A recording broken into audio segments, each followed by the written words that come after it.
Hallo, herzlich willkommen zu meinem Let's Play Herrscher des Olymps Zeus mit dem Add-on Herrscher von Atlantis, Poseidon. Ich bin euer Dominus und wir starten die 5. Episode aus unserem ersten Abenteuer Zeus und Europa mit dem Titel Das Hochzeitsgeschenk. Schauen wir mal, was uns erwartet.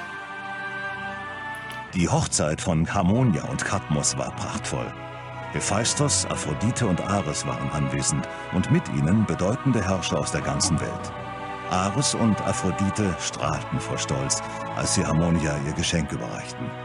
Aphrodite gab der Braut eine herrliche Halskette, die Hephaistos gemacht hatte. Ares schenkte ihr ein schönes, reich geschmücktes Gewand. Aber ihr Hochzeitsgeschenk war das Beste von allen. Sie brachten Europa mit, die endlich wieder mit ihren Brüdern Kadmos, Thasos, Phönix und Cilix vereint wurde. Kadmos und Thasos waren so entzückt über die Rückkehr ihrer Schwester, dass sie zu ihren standhaften Verbündeten wurden. Phönix und Cilix öffneten ihre entfernten Städte Phönizien und Cilizien für den Handel. Harmonia und Kadmos waren sich sogar einig, ihnen Gewand und Halskette zu schenken.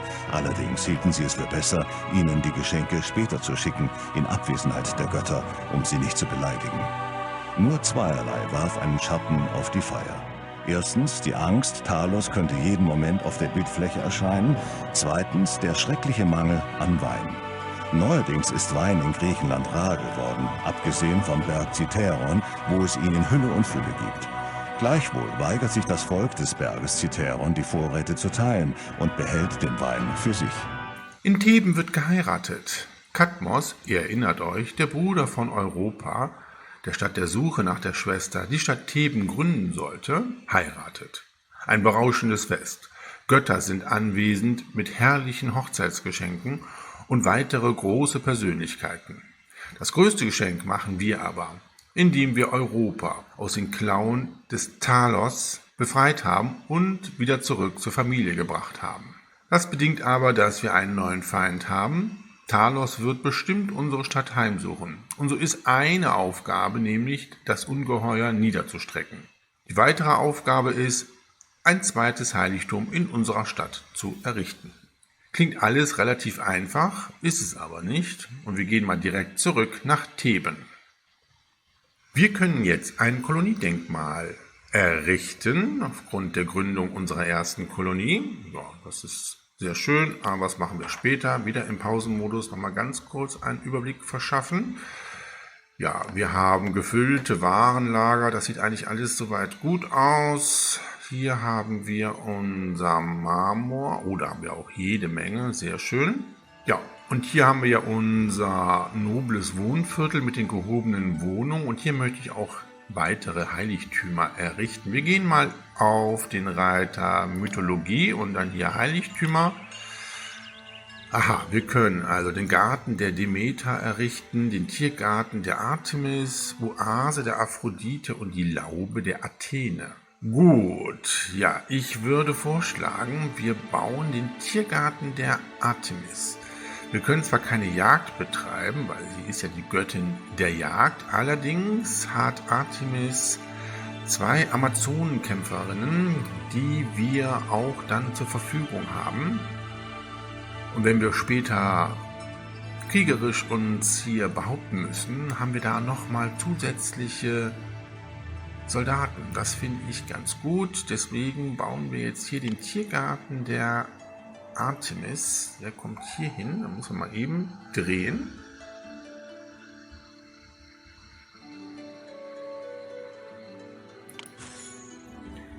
Sehr schön.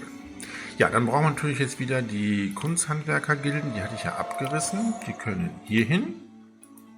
Und dann können wir den Pausenmodus mal wieder deaktivieren und dann geht es jetzt hier weiter. Wir haben ja Skulpturen und auch Holz in den Warenlager. Da kann ja sofort mit dem Bau begonnen werden. Sehr schön. Feuer in der Stadt. Wo brennt es? Okay, hier. Verstehe ich nicht. Wir haben doch hier ein... da ist eine Sperre.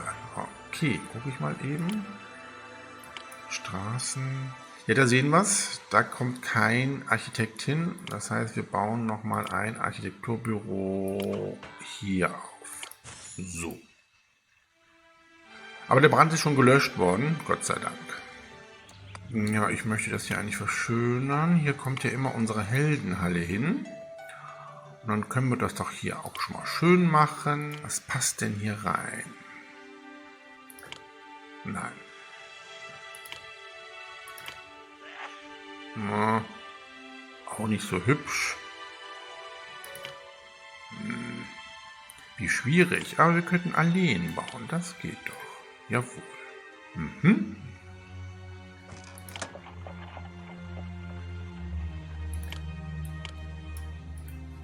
Ja, so können wir es lassen. Direkt vor unserem Stadtpalast finde ich das ganz hübsch.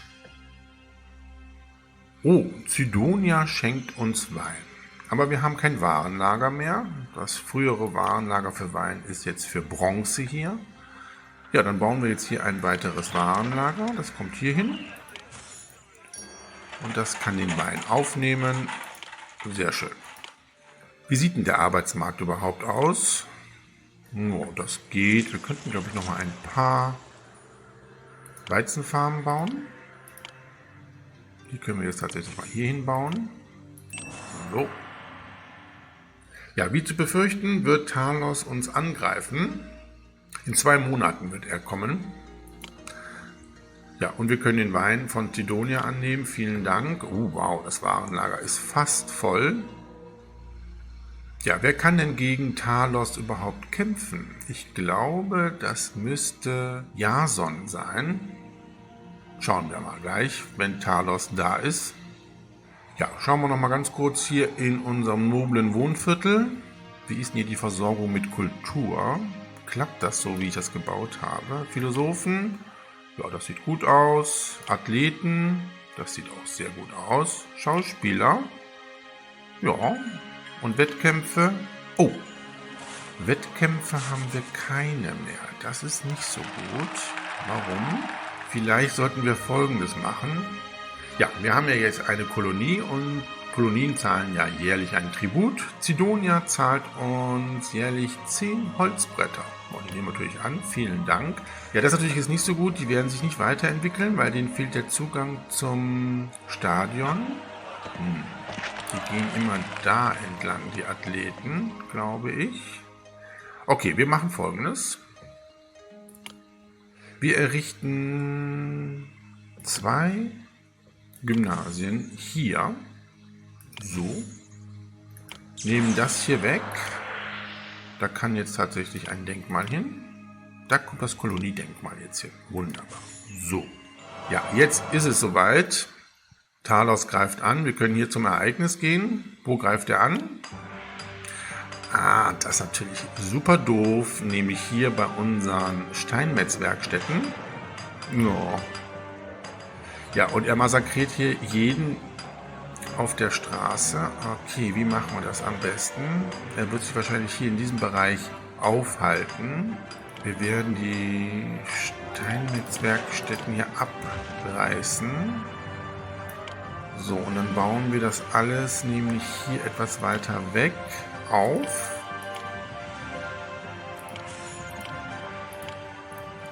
Wir können dann auch jetzt hier das Architekturbüro wieder bauen. Ja, wo kommt es hin? Hier. So. Und bauen dann direkt die Sperren hier auf. Ja, unsere Marmorproduktion wird dadurch ziemlich gehemmt, weil wenn die jetzt sich auf den Weg machen, werden sie sofort von Talos niedergestreckt. Jawohl. Zack. Obwohl, der eine hat vielleicht Glück. Aber mit Talos in der Stadt haben wir natürlich auch jetzt die Möglichkeit, den Helden zu rufen. Wir gehen hier, Mythologie, und jetzt ist die Heldenhalle nämlich freigeschaltet. Ja, und wir sehen, wir müssen den Helden Jason rufen. Dann bauen wir doch direkt die Heldenhalle.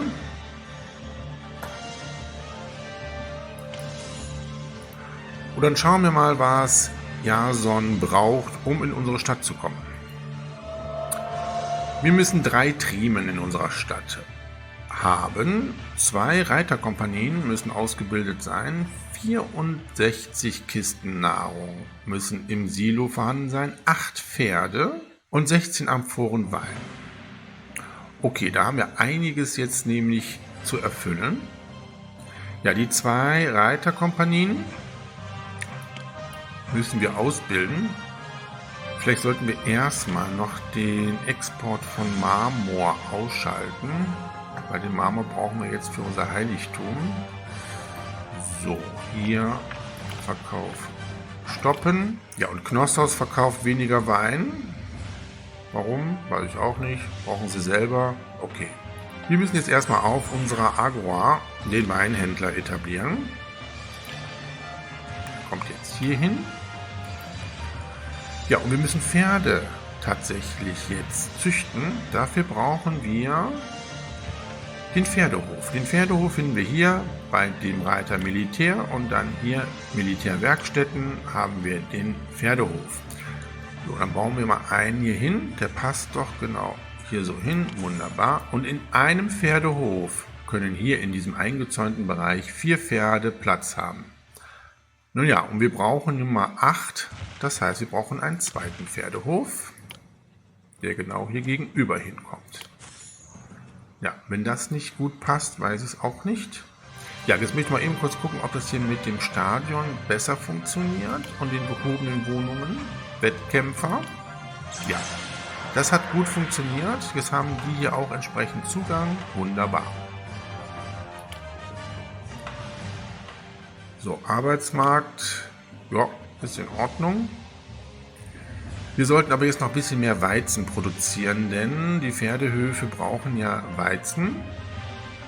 Ich hatte ja hier schon welche gebaut, bauen wir nochmal welche, aber bevor wir das machen, müssen wir das Wohngebiet hier weiterentwickeln. Wir brauchen nämlich jetzt hier auf der Agora den Ölhändler.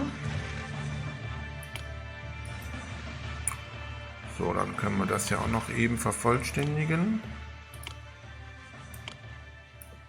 Ja, die Silos sind beide leer, aber es wird gerade geerntet und wie ich hier so sehe, produzieren wir eigentlich mehr als genug Lebensmittel. Da brauchen wir eigentlich keine weiteren Weizenfarmen zu bauen. Ja, und wir sehen, der Wein ist jetzt schon bei unseren Bürgern der gehobenen Wohnung angekommen. Ja, den letzten Händler auf unserer Agora für die gehobene Wohnung ist der Pferdehändler. Aber wir müssen jetzt erstmal warten, dass hier Pferde entsprechend im Pferdehof vorhanden sind. Ja, hier entwickeln sich die Gebäude auch weiter. Sehr gut. Ja, Talos verfolgt weiterhin unsere Steinmetze, die armen Kerle.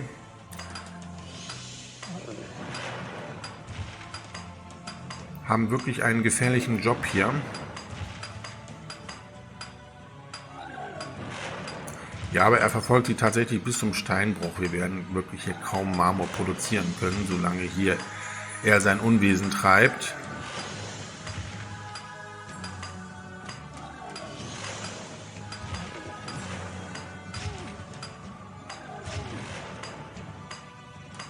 Oh, einen hat er übergelassen. Ja, und der kann jetzt noch etwas Marmor produzieren. Naja, wir haben ja noch etwas Marmor hier. Wir können unser Heiligtum weiterbauen. Ja, und jede Menge neue Bürger in unserer Stadt. Oh, wir haben die ersten Pferde im Pferdehof. Wir können jetzt den Pferdehändler hier entsprechend auf der Agora platzieren. Und wir werden jetzt Folgendes machen. Wir werden jetzt nicht alle 8 gehobenen Wohnungen mit Pferden versorgen. Sobald wir 2 Kompanien Reiter ausgebildet haben, werden wir auf der Agora den Verkauf von Pferden stoppen und dann können wir nämlich auch die 8 Pferde im Reiterhof zur Verfügung stellen. Brennt schon wieder. Wo denn jetzt? Ja, das habe ich natürlich toll gemacht. Das ist halt logisch, dass wir die Sperren hier wegmachen müssen. Dann machen wir die Sperre hier hin. So, na, schafft er das noch? Ja, Argos kauft mehr Wein bei uns. Gut, interessiert uns jetzt erstmal nicht ganz so. Ach, der arme Kerl schleppt da seinen Wasserbottich.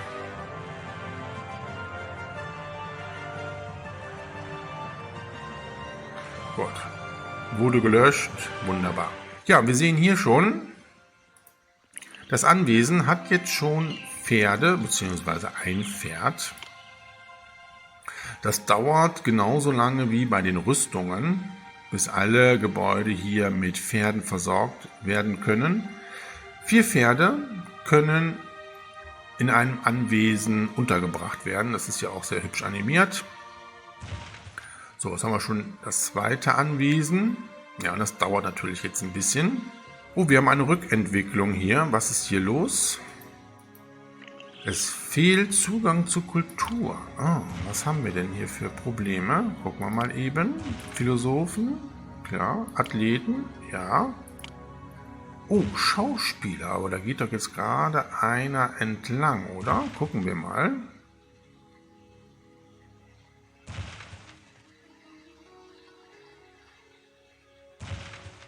Ah, der wendet dort einfach. Ja, da müssen wir auch Folgendes machen. Und zwar werden wir das Theater hier hinbauen. Ja, nehmen wir an. Vielen Dank. Wir werden das Theater hier hinbauen. So. Und werden auch den Arzt bzw. die Klinik hier hinbauen. So. Und dann müssen nämlich die Schauspieler immer hier zu ihrer Wirkungsstätte und dann kriegen, glaube ich, beide Seiten hier Zugang zu dem Theater. Und dann können wir die beiden hier abreißen. Und dann machen wir Folgendes. Dann baue ich auch 2 Podien hier auf. So. Dann kann das hier weg. Und das Steuerbüro kommt jetzt hier hin. So. Das bauen wir auch noch mal ein bisschen um. Ich liebe ja Symmetrien. So. Und dann können nämlich hier auch noch mal Denkmäler hin. Die passen doch genau hier rein. Ach, ist das schön. Das gefällt mir. So, und jetzt haben die auch wieder Zugang. Das funktioniert ganz gut. Ja, da muss man ab und zu mal ein bisschen drauf achten, dass das wirklich auch so mit der Versorgung von Kultur und anderen Gütern funktioniert. So, das Wohngebiet hat sich auch sehr gut entwickelt. So, wie sieht es jetzt hier aus? Ja, uns fehlen noch ein paar Reiter. So, ich baue noch mal ein paar Weizenfarmen auf. Und jetzt sollten wir aber wirklich genug Weizen produzieren. So, nochmal eben hier Verschönerung durchführen.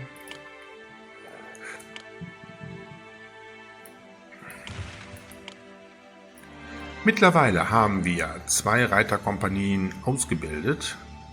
Wie ich ja schon eben gesagt habe, werde ich jetzt hier den Einkauf und den Vertrieb von Pferden stoppen.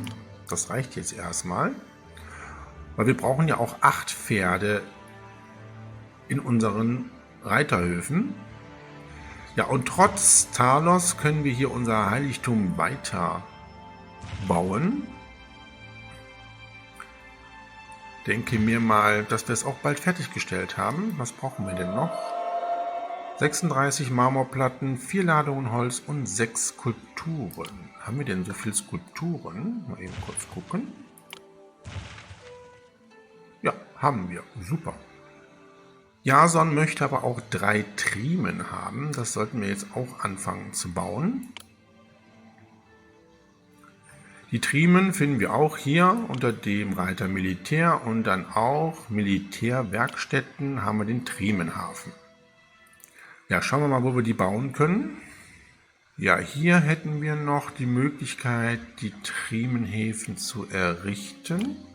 Und hier ist es ganz wichtig, immer einen Trimenhafen errichten und dann entsprechend die Trime bauen lassen. Sobald die Trime fertig ist, kann man hier die Mitarbeiter entlassen. Ja, so ein Trimenhafen braucht nämlich 100 Mitarbeiter und dann könnt ihr euch vorstellen, bei 3 Trimenhäfen bräuchten wir 300 und die haben wir gar nicht zur Verfügung oder müssten halt viele neue Wohngebäude errichten. Das ist aber auch nicht nötig, die Trimen die ganze Zeit bemannt zu lassen. Wir brauchen sie tatsächlich nur im Kriegsfall. Gut, wir brauchen allerdings auch Holz und Rüstungen.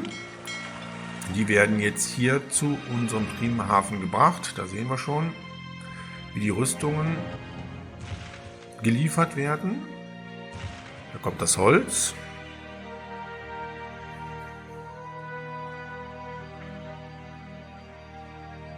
Ja, und dann wird auch schon fleißig gebaut. Ja, unsere Trieme ist fertiggestellt. Können wir hier entsprechend anklicken. Dann öffnet sich das Befehlsfenster auf der rechten Seite. Dann gibt es hier den Button Besatzung heimschicken. Den müssen wir anklicken. Und dann ist Trieme und auch Triemenhafen nicht besetzt. Das sollten wir immer machen, weil jetzt können wir nämlich die nächste Trieme bauen. Das passt hierhin, wunderbar. Dann können wir hier mit dem Weg raus. So. Und so, weil hier müssen wir die dritte dann bauen. Dann würde ich jetzt Folgendes machen. Wir bauen hier eine Sperre auf, beziehungsweise 2, und müssen dann hier ein weiteres Architekturbüro bauen. Nämlich so. Ja, dann wird das Holz auch schon direkt geliefert. Ja, und die Waffen auch. Das geht relativ flott hier. Ja, und hier bei unserem Pferdehof füllt sich der Pferch allmählich mit Pferden und Sidonia zahlt wieder seinen Tribut. Nehmen wir gerne an. Ja, der Bau unseres Heiligtums für Artemis stockt. Wir haben, glaube ich, kein Marmor mehr. Wir schauen mal eben. Ja, da ist jetzt tatsächlich nichts mehr oder wenig nur noch im Warenlager. Wir werden noch das Folgendes machen. Wir werden hier ein Warenlager für Marmor errichten. So, hier fordert jetzt den restlichen Marmor, den wir noch hier haben. Dann können wir die Warenlager hier auch entsprechend abreißen. Allerdings hat es wohl doch ein Steinmetz geschafft, hier einen Marmorblock zur Steinmetzwerkstatt zu bringen. Da wurde er gerade massakriert. Aber wir arbeiten ja an der Vernichtung des Talos. Ja, auch die 8 Pferde haben wir jetzt in den Pferdehöfen. Wir brauchen jetzt noch die Trieme und wir brauchen 64 Kisten Nahrung. Okay, ich werde mal dieses Silo einstellen, dass es tatsächlich komplett Weizen annehmen kann. Sonst füllt sich nämlich hier dieses Silo nicht vollständig. Denn 64 Kisten Nahrung sind 2 volle Silos. Ja, und auch die zweite Trieme ist fertiggestellt. Gleiches Prozedere. Hier entsprechend die Besatzung heimschicken. Und den dritten und letzten Triemenhafen errichten. Der kann hier hin. Das passt genau. Wunderbar. Im Übrigen werden die Triemenhäfen, sobald die Trieme gebaut ist, automatisch weiter mit Rüstungen und Holz versorgt, bis das Maximum erreicht ist. Das wären jeweils immer 3 Ladungen. Wir bekommen eine Mitteilung. Citeron möchte von uns 19 Amphoren Wein haben. Aber er hat auch nicht gelernt, da er mich immer noch als 3-köpfigen Hund bezeichnet und in dem Fall ich ihm natürlich kein Wein zur Verfügung stellen werde. Außerdem brauche ich den Wein für unsere Bürger und Jason braucht ja auch Wein. Allerdings sollten wir jetzt mal anfangen, Wein einzukaufen, weil wir verbrauchen ja Wein. Mal eben kurz gucken, wer verkauft uns Wein? Wahrscheinlich Sidonia, ne? Jawohl. Gut, da bauen wir direkt mal einen Handelsposten für Sidonia. Das wird ja auch ein Pier sein. Jawohl. Wo haben wir denn hier noch Platz? Hier. Ah, hier. Das passt. So, und dann kaufen wir etwas Wein ein. Wir brauchen da wirklich nicht sehr viel. Ich würde sagen, so, 12 Einheiten. Das sollte reichen. So, dieses Warenlager hier für Wein muss natürlich jetzt den Wein fordern. Weil die Weinhändler hier bei den gehobenen Wohnungen werden ja nicht zum Handelsposten von Cydonia gehen, um dort den Wein zu besorgen. Das ist definitiv zu weit, deswegen muss das Warenlager hier auf Fordern gestellt werden. Und die dritte Trime ist fertiggestellt. Schnell die Besatzung nach Hause schicken. So, und wie sieht es jetzt hier aus? Ja, wir bräuchten noch 4 Kisten Nahrung, dann könnten wir Jason rufen. Haben wir denn genug? Da fehlt jetzt etwas an Nahrung. Jetzt haben wir es geschafft. Jetzt sind 64 Kisten Nahrung in den Silos. Wir können Jason rufen. Juhu! So, natürlich sind jetzt die ganzen Ressourcen natürlich weg. Aber wir haben genug Nahrungsmittel hier. Ich bin Jason von Iolchos und gekommen, um Ihnen so gut ich kann zu helfen. Ja, Jason ist da. Da stolziert er in unsere Stadt. Wunderbar. Gut, ja, wir brauchen nichts weiteres zu machen. Jason wird sich sofort um Talos kümmern. Ja, ich stelle gerade fest, dass Cydonia auch Rüstung und Olivenöl kauft bei uns und wir haben mehr als genug davon. Das könnten wir auch verkaufen. So 12 Einheiten immer.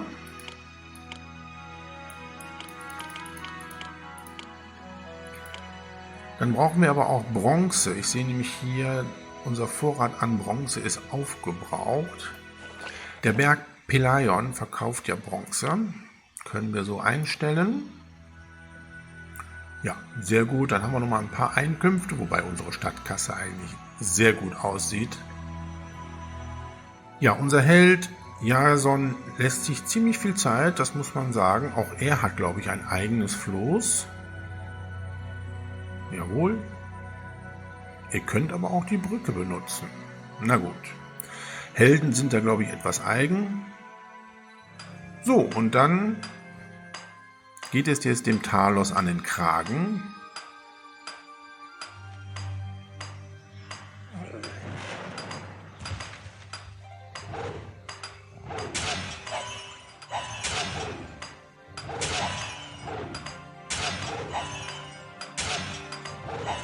Ja, während des Kampfes kriegen wir die Mitteilung, dass der Berg Peleion Wein braucht. Okay. Wir kaufen ja Wein ein, haben wir auch auf Lager die 7 Amphoren, können wir losschicken. Ja, und der Talos ist nur noch ein Haufen Schrott. Wunderbar. Wir waren erfolgreich und unsere Steinmetze können jetzt wieder in Ruhe Marmor produzieren. Ja, wir können hier im Wohnviertel der gehobenen Wohnung auf der Agora den Vertrieb für Pferde wieder aktivieren. Wir können ja jetzt hier die Gebäude weiterentwickeln lassen. Ja, und Citeron schätzt uns weniger, da wir den Wein nicht zur Verfügung gestellt haben. Auch egal, damit können wir leben. Ja, wir haben Talos niedergestreckt und wir müssen jetzt unser Heiligtum zu Ende bauen. Da müssen wir jetzt erstmal warten, dass der Marmor wieder produziert wird. Ja, wir bekommen die Mitteilung, dass Knossos ein Vasall wird. Das ist sehr interessant, da ich immer dachte, dass diese Stadt erobert werden muss.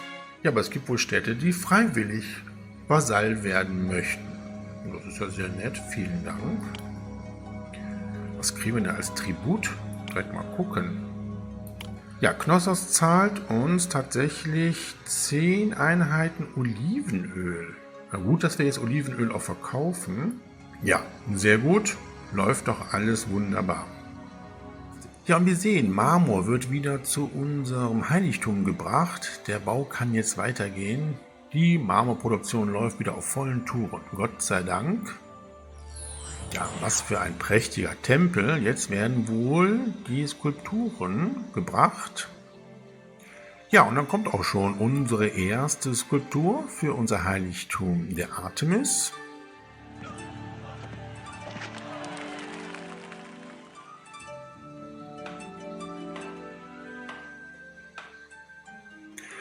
Ja, das läuft alles auch weiterer Marmor wird geliefert. Ich denke mir mal, das Heiligtum wird bald fertiggestellt sein.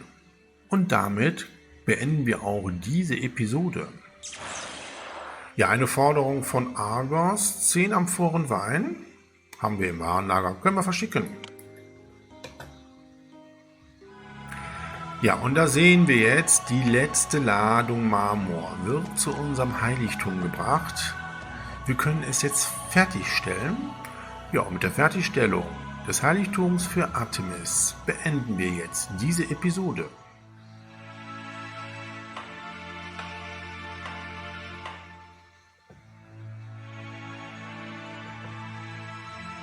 Jason hat Talos durch Entfernung des einen Nagels, der das Blut des Bronzemannes im Körper hielt, in Schrott verwandelt.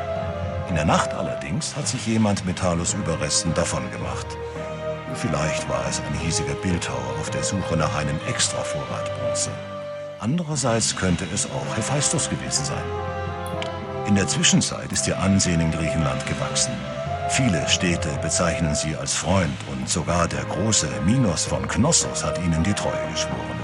Ganz Griechenland spricht von Harmonias schönem Gewand und der Halskette, die Kadmos ihnen versprochen hat und die gerade auf dem Weg nach Theben sind. Ja, die nächste Episode aus unserem Abenteuer Zeus und Europa trägt den vielversprechenden Titel Die Weinkrise. Bis dahin wünsche ich alles Gute, freue mich auf ein Wiedersehen und Wiederhören und sage Tschüss, euer Dominus.